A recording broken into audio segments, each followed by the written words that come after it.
Winter is coming.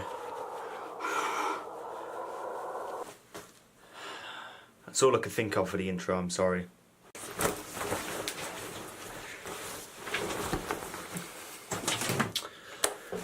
Right. Game of Thrones. You guys seem to have wanted this for a long time, so today I'm going to be giving you the facts and how Game of Thrones came to be. I don't know why you guys would want this. It's not like Game of Thrones is one of the highest grossing TV series ever made and has a fan base that's complete and utter... Well, just look on Reddit and you'll see what I mean. Game of Thrones has been going on for a while now. It's based off the original book series by George R.R. Martin and has been brought to the screens by HBO as they sunk their teeth into this medieval fantasy epic. So, what makes Game of Thrones so epic? While Game of Thrones is seen as this fantasy epic with dungeons and dragons, zombies and of course naked chicks, it's all based around politics.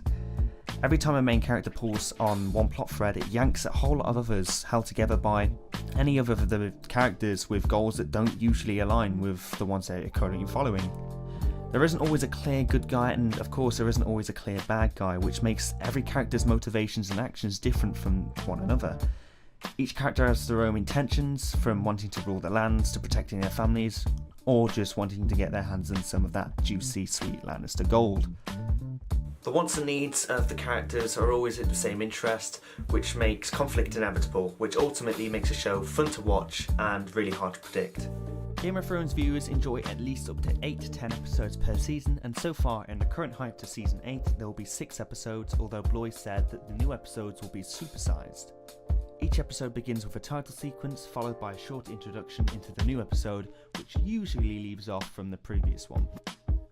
What I find really interesting, however, is how many souls actually it took for the Game of Thrones series to actually become what it is today. Over 3,589 people took part, from makeup artists to runners to catering and sound editors.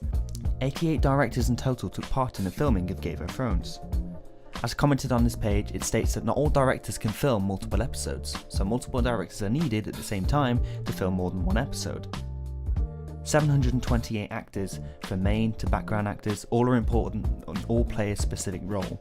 251 camera operators, shooting scenes from Spain, Croatia, Iceland, Morocco and even Northern Ireland. 98 sound operators capturing clear and sometimes not so clear dialogue. 56 editors, and a fun little fact, the Red Wedding was a result of 11.5 hours of footage cut down into a single hour-long episode. 699 designers, from costume and makeup artists to set designers.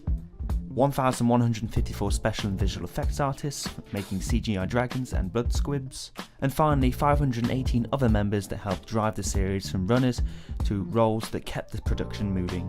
Game of Thrones has also attracted the likes of many fans worldwide, attending events like Comic-Con and also dressing up as their favourite characters.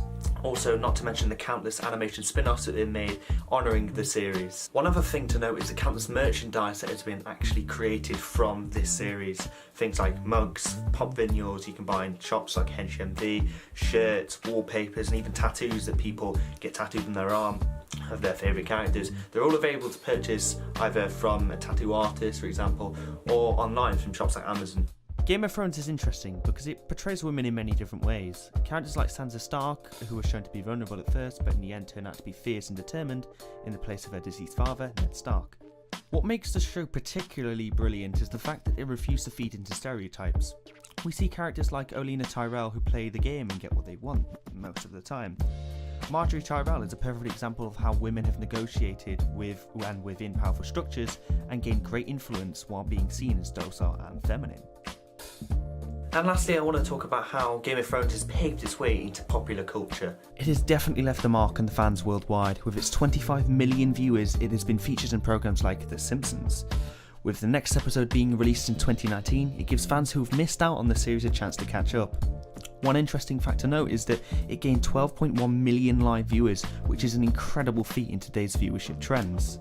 Many viewers like to compare Game of Thrones with another really popular medieval classic, Lord of the Rings. For me, Game of Thrones is more about the shock value. I like being challenged in my beliefs and assumptions, and that is something that Game of Thrones does amazingly well.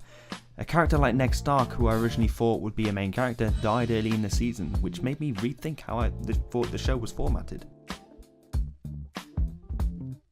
With Lord of the Rings, it's not just about the storytelling, but about world building at its finest. It's all about the amount of detail that Tolkien crafted Middle-earth in.